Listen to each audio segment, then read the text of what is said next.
Data protection and privacy teams are under more pressure than ever with new laws, AI oversight, data breaches, and the constant expectation to do more with fewer resources. That's why TrustArc built a modern privacy and data protection management platform powered by Arc Intelligence. It unifies your tools, automates the work that slows you down, and surfaces what matters most right when you need it. From guided quick actions to our intelligent assistant, Ask Arc, you get credible, contextual answers backed by expert research, not generic AI guesses. Finally, privacy that works the way privacy pros work. Learn how TrustArc helps teams move faster with confidence at trustarc.com/serious-privacy.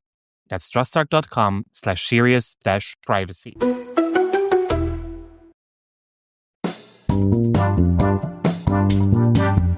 This is Serious Privacy. Here are your hosts, Paul Breitbart and Kay Royal. With the summer months away, the excitement is rising to see whether we actually will have a new EU-US adequacy decision that will also be able to stand the test of time. The data privacy framework has now been criticized by the European Parliament, the European Data Protection Board, a variety of pundits, and, not in the least, Max Schrems-Noip. Our guest today is Dr. Laura Drechsler, Research Fellow at the Center for IT and IP Law at Belgium's Catholic University of Louvain, and is coordinating and writing a working paper assessing the thingy with its predecessors and the judicial guidance available. She will share her views on the framework. Is it good enough? And if not, what should be improved to make it work? My name is Paul Breitbart. And I'm Kay Royal, and welcome to Serious Privacy. Absolutely delighted to have you here, Laura. Thank you so much for joining us. And congratulations on the PhD. Yes, I know how much work that is. Yeah. Thank you so much for having me. Unexpected question. This one shouldn't be too bad. Let's go with this one. Uh-oh. Describe the room you're in right now. Okay. So I'm in my office, and the walls are gray and the furniture is white, and there's a lot of colorful and sparkly things around because I like those to work. There's 2 cats in the room because they are my office assistants, and then there's 1 dog waiting in front of the door for me to finish so he can take a walk. Nice. Very nice. An animal lover. I love it. Paul? So I'm actually in one of the phone booths in the Katawiki office, but I left the door open to our new collab area because otherwise I would melt in here because it's very warm. It's gray walls with the advantage that they are padded, so hopefully that improves the sound quality of the otherwise very echoey office. And it's some sort of fake wooden floor. For the rest, it's not very exciting because this collab area has just been created, so all the walls still need finishing with nice things. Well, I think I'm more like Laura than you. I'm actually in an office. The only animal I think I have right now is the little Maltipoo, Marco. He's sitting at my feet. But my office is very eclectic and crowded and cluttered. My background is a little off. It's supposed to have the Kay Royal in it, but it's a little off. But I have my pageant stuff in here, my cosplay stuff in here, my work in here, all my books and collectibles. So it's very, very cluttered and chaotic, and it is perfectly me. I mean, you can see Grogu right there. And I see some peacocks as well, right? I love peacocks. I actually designed my office around cream and gold to kind of try to incorporate my peacocks as the main factor. Very good. I was going to say, where's my cave? There it is, right there. That's usually my background because it not only has K and Royal and the crown on it, the words on it say represents the legal embodiment of the government or authority for the existence of government. So it's got the law built into. Very nice. All right, let's talk about something substantive other than, let me throw out really quickly that yes, Paul and I are aware that the Iowa privacy law has passed through the House and the Senate. It has not yet been enrolled and sent to the governor for signing. Once that happens, the governor will have 3 business days to sign it unless it's the end of the session. But there is no timeline, it looks like, between the requirement for the Congress to actually enroll it and send it to the governor. So I have no clue. But once he gets it, or actually once she gets it, she'll have 3 business days to sign it. So we'll cover that in later episodes. And I'm sure it will be a topic for conversation during IAPP in Washington, which Probably is only 2 will. weeks out. Yay, 2 weeks!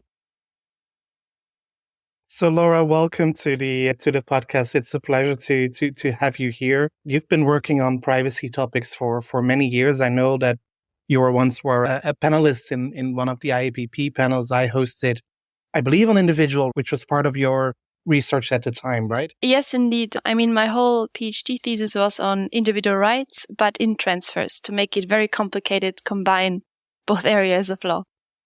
I love it. Very Are nice. you going to be at IAPP this year in DC? And no, sadly, no. I would love to go once because it always sounds so colorful and so many nice people. Maybe next year. It's very hectic. Absolutely. So tell us more about your research. I mean, individual rights, international transfers, that, well, you already alluded to it. It can be a can of worms. Yeah.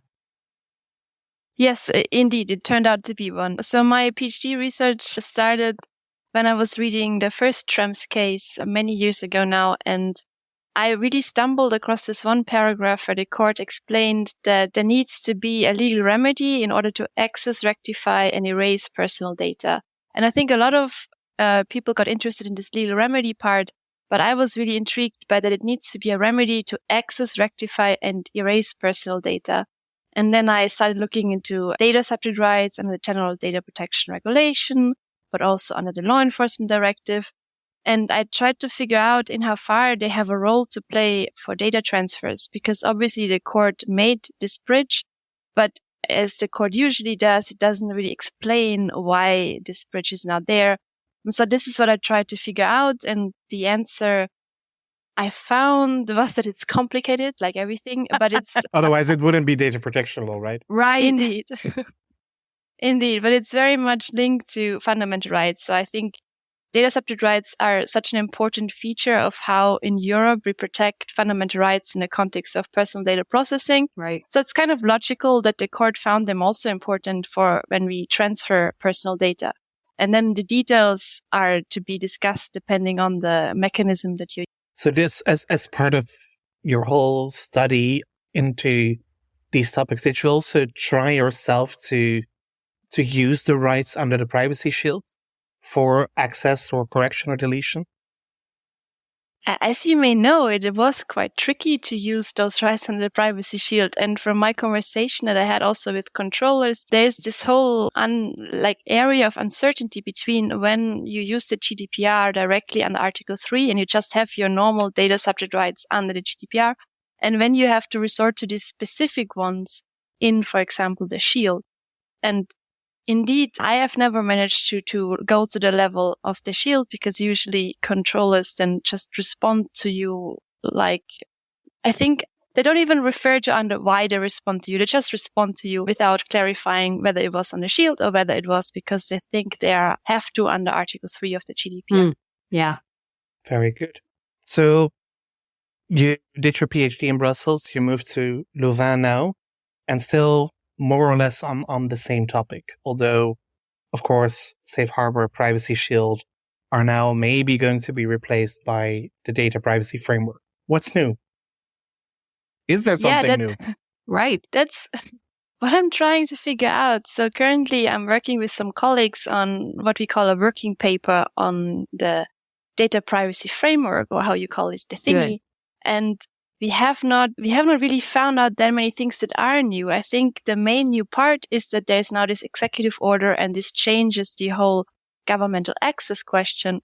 But for the other part, like the normal principles, there have not been much changes basically since Safe Harbor. Like there have been a lot of additions in the Privacy Shield, but the core is the same since 2000. So indeed, I was very surprised in a way by that. And I think it's also something the European Data Protection Board is hinting over and over again in their opinion, that there were not much changes. Yeah. And then I the was typical hoping US for more. response is yes, but that part was not challenged in the courts. That's what I was about to say, funny enough, but from a little bit Hear different. the US speak. Well, what I was sitting here thinking, though, is that if the U.S. is creating these constructs to comply with European privacy law, it seems like the underlying principles are not the ones that are in debate. It's how the U.S. acts on those principles, or in our case, doesn't act on those principles. But they actually give, oh Lord, I'm going to say it, they actually give lip service to the basic European principles. It's just that actions speak louder than words. So, but I am interested to hear a little more into where would you see that the principles themselves need to change? I'm not sure that they need to change. I'm just also not sure that just because they were never discussed by the court, they are per se fine. Agreed. Agreed. Just not the biggest factor, right? Yeah. And then I think one area where there definitely are a lot of questions, at least, is this whole question of data subject rights and access again. There's this principle of access as a normal principle, and then there's also an additional principle of access. And reading all of these, you definitely get the understanding of access as something different than we would see it in a European context. It's much more limited. There's much more restrictions possible on it for considerations that I think would not be possible in a new context, like for disproportionate effort of the controller. This has been kind of deleted out of the GDPR. So yeah, for me, that is linked to fundamental rights. So I'm curious if the court would accept that.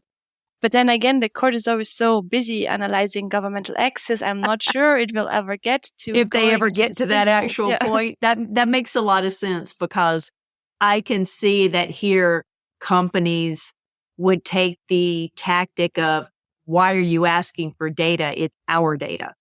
We collected it. We manipulated it. We do all kinds of things to it. It's not it's not your data. It's our data. You're being nosy. I can really tell you that's probably kind of the underlying thought process going through to most of the minds here, which I know is completely contrary to how it's supposed to be and completely opposite to how Europe would like it to be. Indeed. And I think the right of access is really a core data subject rights linked to fundamental rights, linked not just to data protection, also linked to other rights. Yeah. So I would have liked to see it more strongly in the principles. Is that the only one that should improve? No. Look at that laugh. No. No, I think, and this I like this about the opinion of the European Data Protection Board, this whole question about automated decision making. I think definitely needs to be resolved in a better manner. I understand to a certain extent the argument that the Commission puts forward that this would all be solved within the GDPR, within Europe and the GDPR controller. But I'm just not convinced that there would be never any issues, that you should really completely ignore that there should be some rights when there is automated decision making. This has been a point also from like the Article 29 Working Party, the referential, and it has been since then. There was this constant dialogue between them and the European Commission. Sorry, we're just getting a little bit distracted by your cat. Yes, we are. Yes. Absolutely. A little distracted.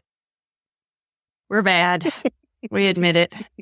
No, I get that. He really likes to sit in front of the camera. He seems eager to learn also to participate in all these kind of conversations.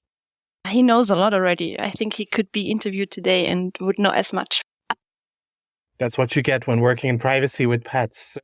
No pets privacy in the framework. That's not covered yet. So what is your perspective on where this will go? I mean, you've seen the opinion of the board and of the parliament, some members of parliament even calling for personal responsibility of the commission president in case it is annulled again by the courts. Are you so certain this is a good idea? Where do you expect this to go? Yes, it's a difficult question. I think it will definitely be adopted now by the Commission. I don't expect that they will change terribly much, because from my research, I also looked at all adequacy decisions so far, and I compared the draft to the final version and the EDPB opinion, and they never changed terribly much. I think that's kind of logical, because they negotiate and cannot really then go back after you negotiated and start adding all sort of things. So I expect it to be adopted in a very similar form than it was in the draft. And then I expect it to be challenged. I think we all do. And then I'm very curious what the court will say. I think there is definitely some things in it with the governmental access part, even that the court could use to say, no, this is not good enough again. But I've also have the feeling that the court is getting more and more aware of how difficult this question is, because I think when they had the first Trump's case, they probably didn't quite realize like the consequences of what they were finding. Now I think this is probably much more on their mind. So I'm very curious. I think the effective remedy is still not what the court stated in Schrems 1 and Schrems 2. I think the problem is exactly that part that I investigated, that there is no means to access, rectify, or erase data. And that has been very explicitly linked to what it needs to be. I think you can also question if the whole data protection review court is really this sort of independent body that the court has said we need. But maybe here I could even see the court accepting, similar to what the European Data Protection Board did, this kind of construction. But yeah, I think this could be enough to let it fail again. But you never know. That's what makes research so exciting. It can always Well, change. I was going to ask, based on what you're saying and, what we're reading, seeing elsewhere, is it like watching a train wreck coming? You see they're going to do it, but it ain't going to work. How do you get around that? I mean, I'm sorry. It's like I expect you to pull the universe, the answer to the universe and everything out of this, but that's 42. You know that. That's true. The answer is 42. And I'm trying to think, but we're on more presidents than that. Maybe President 42 would have done better. But it's a case of, we're going to have a change in presidency either this next time or the time after that because of term limits. So regardless, within 6 years, we're going to have another change of administration, and no guarantee that we're going to have one that has the knowledge and awareness and the affinity towards these data protection rules that we need to have in place. I mean, do we really have a future here unless the U.S. really, really, truly changes its data protection laws? I think you have to distinguish if there's a future with an adequacy decision or if there's a future for transfers in general. For adequacy, I'm not sure. Okay, fair enough. But I think in general, like the executive order per se, maybe with some improvements, is maybe a good start for how it could work. And then I wouldn't combine this with adequacy. I would combine this with appropriate safeguards. And I would go back to SECs. And then you could say governmental access guarantees are in the executive order. Something like this, I think, is a much more honest way forward than trying to bend the US into this adequacy framework where it really just never quite fitted. Mm-hmm. No. Just came from too different of a baseline. Vastly different baseline. And still, I'm surprised. You just said you've analyzed all these adequacy decisions together with the recommendations, the opinions of the EDPB and the Working Party 29 before that. And the European Commission never seems to make any substantive changes, even though that is based on the EDPB opinion? Yeah, even though that is oftentimes requested. Shouldn't it be time that the Commission learned their lesson and starts listening to their advisor that they hired for a certain reason? Yes, definitely. I mean, reading all these adequacy decisions, I had a lot of ideas on how this process could be better. And I think the problem with the EDPB opinion is it really just comes at the wrong time. So at that point, there is a draft decision. And like, if you read the law about adequacy, you think, okay, the Commission sits in its chamber and thinks about the law and makes its assessment. But we all know the reality is these are negotiations. These are rounds and rounds of negotiations. And once it's already a draft decision, it's very difficult to, I think, go back there and change something. Right. So maybe the EDPB opinion should be before, kind of, like the Commission says, we want maybe adequacy for this country. EDPB, maybe you can give us an opinion. On but what then I needs feel to that, change. Okay. Yes. But then maybe the task would also be too broad. So I don't know. My suggestion was also, I mean, the European Commission usually prepares the decisions based on studies that they usually outsource to academics or institutions, which is all not public knowledge. So it's also not made public. So I was also wondering if they would make these studies public And then you have the public to comment on them. The European Data Protection Board could comment on them. And then the outcome of this whole they could use for the negotiations. I think this could also lead to better outcomes at the end. Because I like at the that. because at the current procedure, it's really just, I think, too late when the opinion comes in, and they cannot really do much at this point. So and it's then useless. Yes. It And goes you on can just record, but essentially it doesn't actually make any changes. No, I mean, it's nice for people like me to read and to study and to understand. And I think maybe it's useful for the court eventually to see, okay, these are things that I need to look at. But these are my arguments to annul this. Exactly. Yeah. But I think if you want the whole process to improve, then this should be early at some point. Got it. If you're actually looking to effectuate change, you're doing this at the wrong time. So if you are thinking about improving the process, that also means that you still believe that there is a future for the adequacy system. Or is there?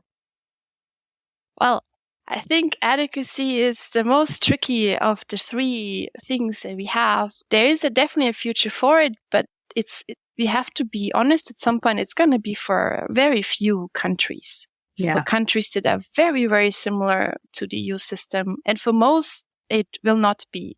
And that is not a bad thing per se either, because I think with Schrems 2, it's anyway the same kind of protection that these different mechanisms have to achieve. It's clear now.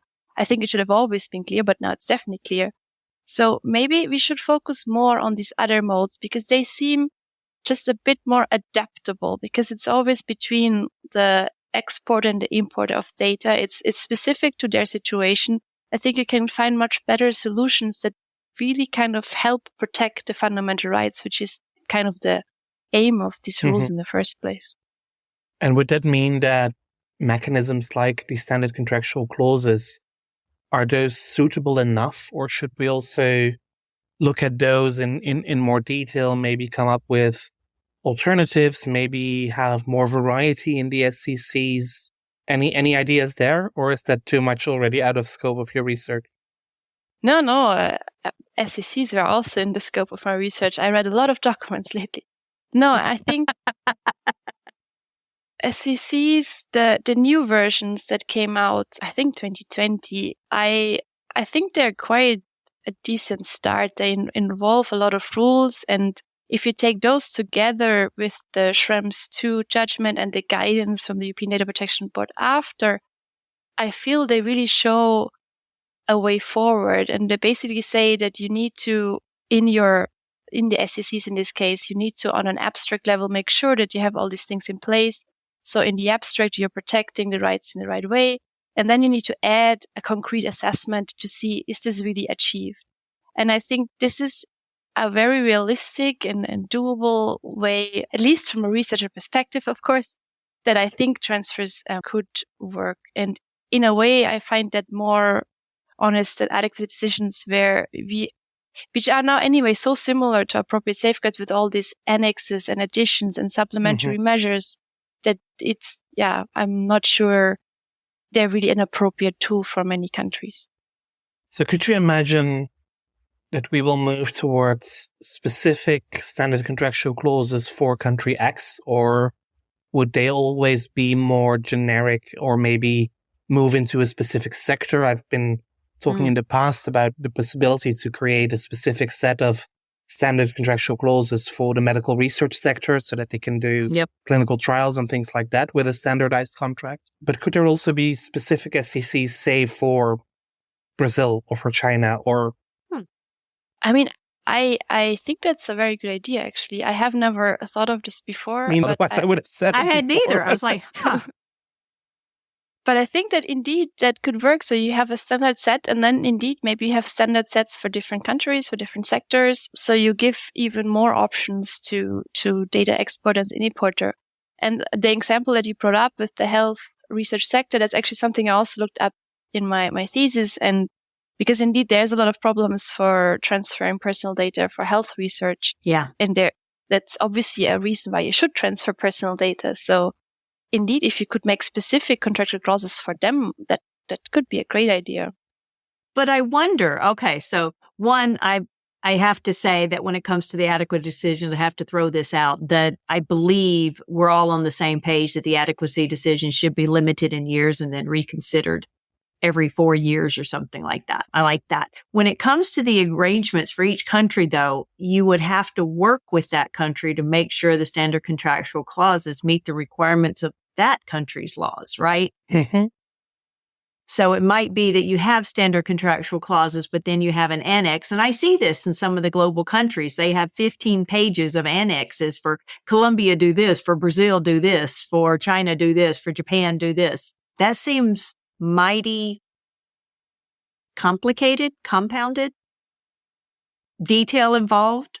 Do you really think people with 15 pages of annexes that their processors are going to follow the rules for each one? But wouldn't it still be easier than having a one-size-fits-all approach that doesn't fit for anyone? That doesn't fit all? It would be. I'm actually very intrigued by the idea. I like it. It might be hard to get there initially, but I think once it's in place, it might actually help resolve some of the issues. Other than the fact that the U.S. is still going to not have the right things in place. And we do know that if you're looking at other countries such as the Philippines or some of these, that on paper their laws seem to be in place, but in practice, they're really not. So how do you get at that without having the government of that country is going to tell you what's on paper is actually what's practiced. But then how do you get to the real root of what's practical or what's actually happening, like jailing reporters for pointing out certain things that are happening and things which we all know happen in some countries.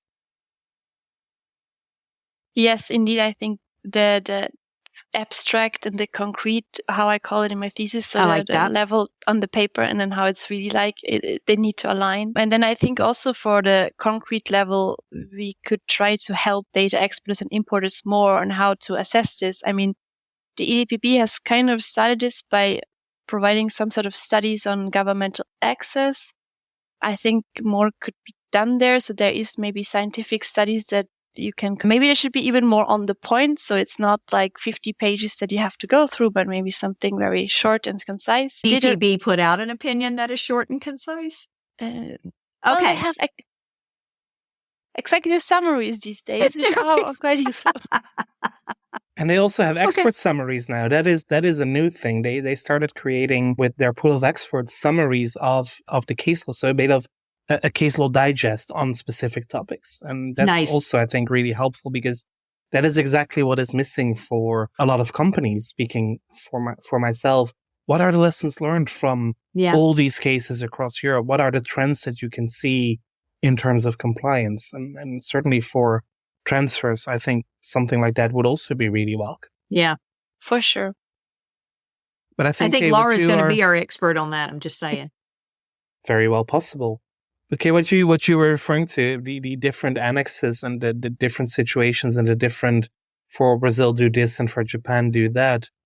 I think that will be fairly similar to also what, for example, the EU Cloud Code of Conduct wants to do for their transfer code of conduct, because also there you have your generic framework, which is already the regular Cloud Code of Conduct, but then you have to make specific warranties for every country that you meet the requirements to transfer data there, but also to process it there in accordance with the local legislation. So it is much, well, I hate the word interoperability, but it is moving more towards an interoperable approach than the one-size-fits-all approach that has been advocated so far. True. Yes.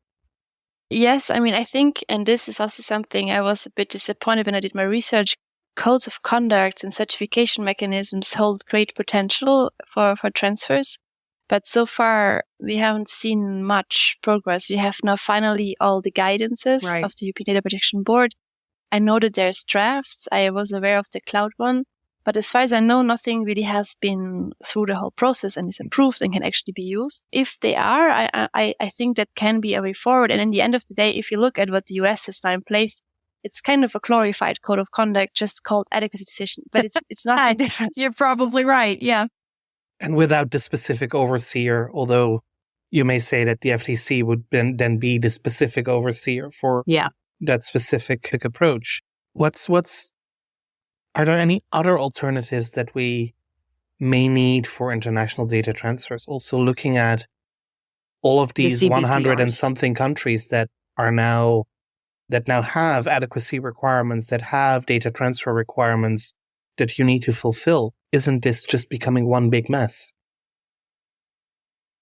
I mean, data transfers are never going to be easy. I think they're complicated kind of by nature because it's it's not a natural concept. Like it's an artificial term, transfer. It has nothing to do with what people imagine when they hear transfer. It's never going to be simple. I think one thing we could work on to make it a bit more straightforward is to really look into derogations more, because I feel now they have been construed as this absolute, complete and total exceptions that should barely ever be used. I think that's putting them a bit too far out on the side. And during my research, I also looked back into the Article 29 Working Party opinions. And in the beginning, derogations are really more seen as an equal mechanism between the other two.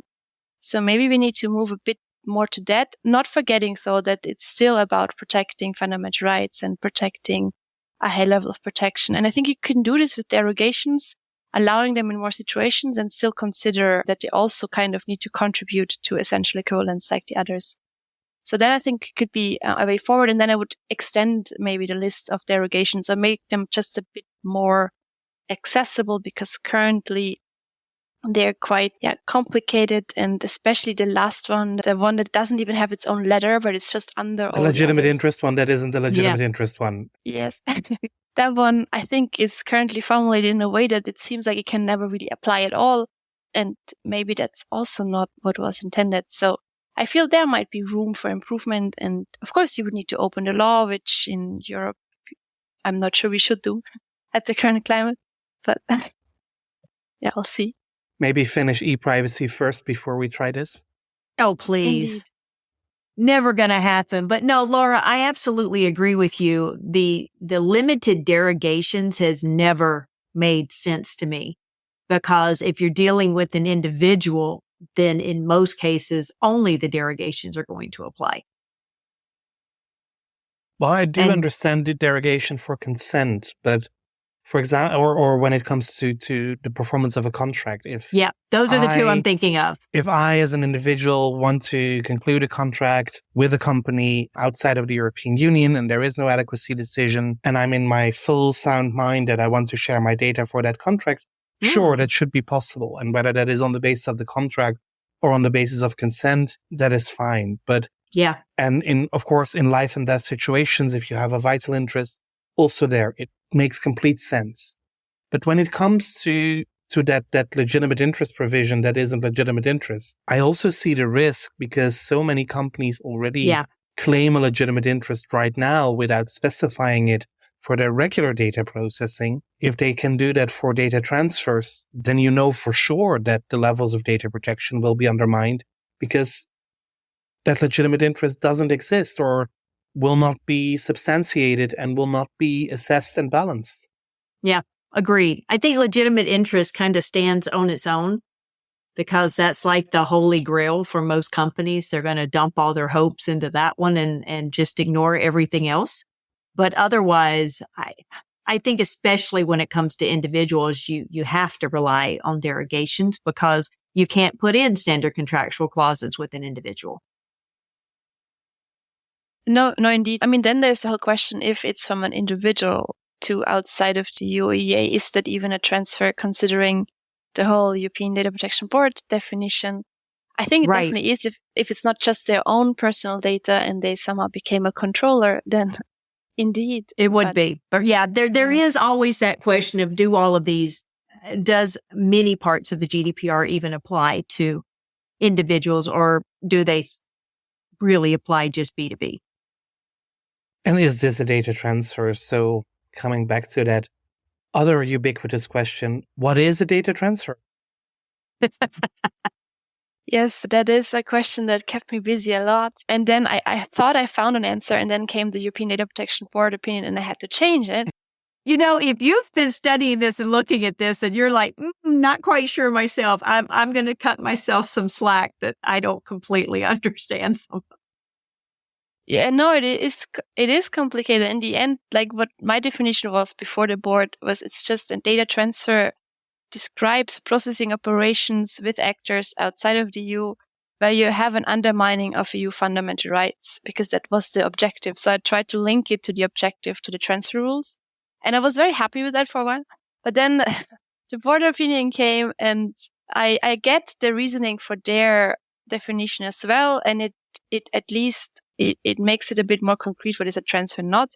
But I'm not fully convinced that this focusing on the actors, controllers, processors is doing the whole idea justice, that you wanted to protect fundamental rights and to make sure that they're not undermined. So I see a bit of a conflict there, but I can by now live with what they did. And I think at least it's something you can work with. And I also saw now the latest version of February, where they finally gave us the version 2.0, and they changed the examples a bit and they clarified a bit. And I thought that was, I'm now more convinced of this definition, and maybe indeed we should try to move forward with this so we at least have some clarity on what is a transfer. Well, yeah, because don't give, God, I'm always so down on the U.S. Don't give companies in the U.S. a basis to say, oh, it's not a data transfer if it's something on an individual basis, because they will absolutely lock into that and say, oh, that's not a data transfer. I don't have to protect that data. Everything is an individual basis. Yeah. Yeah, I've always wondered whether it wasn't a missed opportunity to not come up with a completely different set of rules for international data transfers during the negotiations of the GDPR. I mean, Chapter 5, which is the transfers chapter, had not closed yet when the Schrems 1 decision came out. It was still in full negotiation between Parliament and the member states and the European Commission. And basically they moved on as if nothing has changed. And I don't know. I do not have the answer what the alternative should be, but I still think maybe we should have thought about it at that time. And indeed, opening up the regulation now is a can of worms that maybe we don't want to, but somebody should start thinking about the next version for international transfers that would work in this globalized economy. And I've been thinking about this for many years, and I haven't been able to come up with the alternative. So it shouldn't be me. Somebody out there should come up with that alternative. Oh, heaven forbid, don't ever rely on me for it.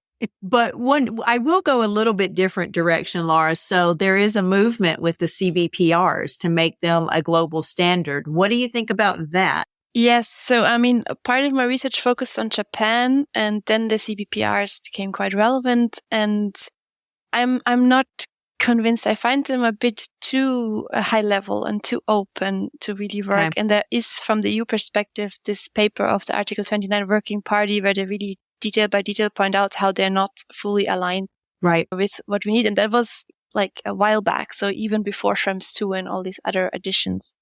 So I'm not sure that it's the way forward. And also in general, I read sometimes this idea that we need a global agreement on all these things to solve these problems.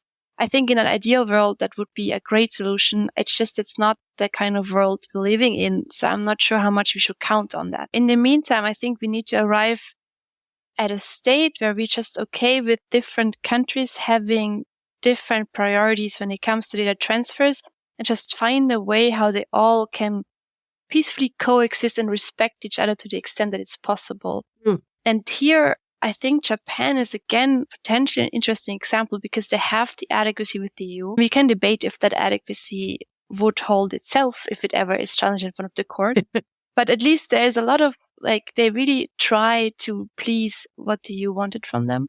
But on the other hand, they have a trade agreement with the US. They have the data free flow with trust initiative. They're very much pushing. So they are also exploring other options. And I think, for example, if Japan finds a way to combine without any contradictions the adequacy decision with their other commitments, then this could be something that different countries could do, because I think it allows Japan to, on the one hand, keep its relations with the EU, and on the other, also set its own priorities for data transfers, which they should be able to do. It is a question of fundamental rights, but not all countries have the same balancing there. And exactly. You all have to accept that. But just because they value different things for their own citizens doesn't mean that they should have the right to ignore the priorities for other countries' citizens. And I know it's a lot more complicated than citizens, but exactly. I think that is an idea that we should further explore to see where we can get with that. So we look forward to read the paper when it's ready. Let us know and we'll make sure to alert our listeners as well. Thank you very much for joining us today. We are already at time. Time flies when you're discussing so many interesting topics like international data transfers. So to all our listeners, thank you very much for joining us again. One more episode until we go to DC. So very exciting. Bring in the flag, Paul. Countdown has really started. Sorry for repeating it, but Kay and I are really excited about this. To finally record an episode in person. Thank you for listening. If you do add a review or add some comments on your favorite podcast app or podcast platform. Join the conversation on LinkedIn. You'll find us under Serious Privacy. You will find Kay on social media as Heart of Privacy and myself as Europol B. Until next week, goodbye. Bye, y'all. That was Serious Privacy.